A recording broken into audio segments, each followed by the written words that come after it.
जय श्री राधे। आज शिवरात्रि स्पेशल पे मैं आप सभी को बताऊंगी कि शिवलिंग पे जल कैसे चढ़ाते हैं।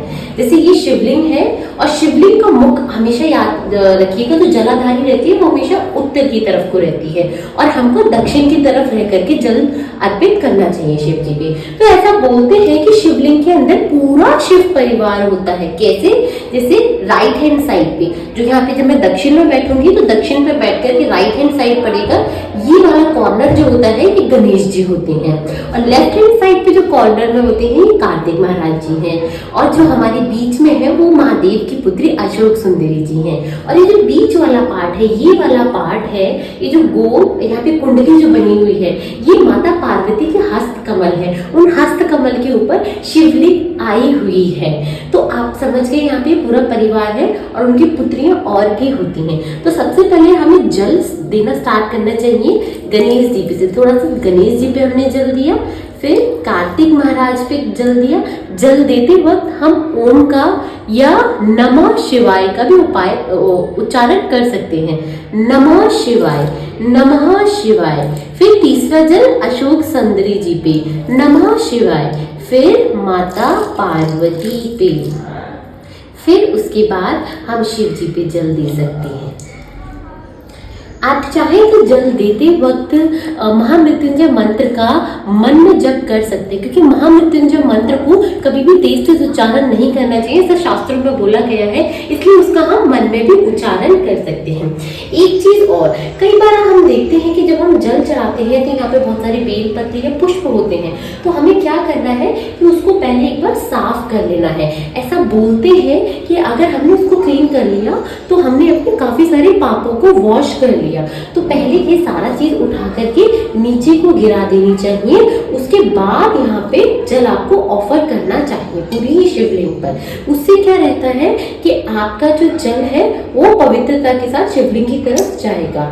और ऐसा बोलते हैं जल दक्षिण से उत्तर की तरफ जाना चाहिए। ठीक है, अब जो इसमें जल बच जा रहा है इसका क्या करें? इसको जो शिव जी के ऊपर जल रहता है उसमें आप दे सकते हैं और भी जो उनकी पुत्रियां हैं वो तृप्त हो जाएंगी उससे। अब मैं ठीक है, तो परिक्रमा कैसे स्टार्ट करते हैं? अपने सीधे हाथ से, अपने सीधे हाथ को देखेंगे और सीधी परिक्रमा इस प्रकार से देते हैं। तो हमें अर्धचंद्र परिक्रमा देनी और एक ही परिक्रमा देनी, याद रखिए। जैसे मैंने अपनी परिक्रमा यहाँ से स्टार्ट की, नमः शिवाय, नमः शिवाय।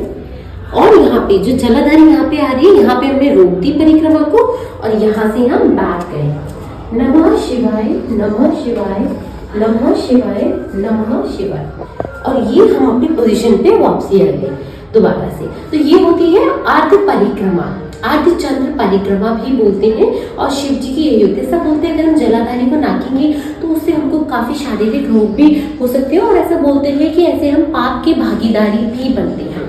हमको ये जो कार्य है, शिवलिंग पे हमने जल चढ़ा दिया, उसके बाद हमने किस चीज से अभिषेक करना है? देखिए, घी थोड़ा सा, 1 या 2 बूंद, थोड़ा सा 2 बूंद शहद, दही, दूध और थोड़ा सा गंगाजल, इन 5 चीजों से आप शिव जी का अभिषेक करिए महाशिवरात्रि वाले दिन रात को।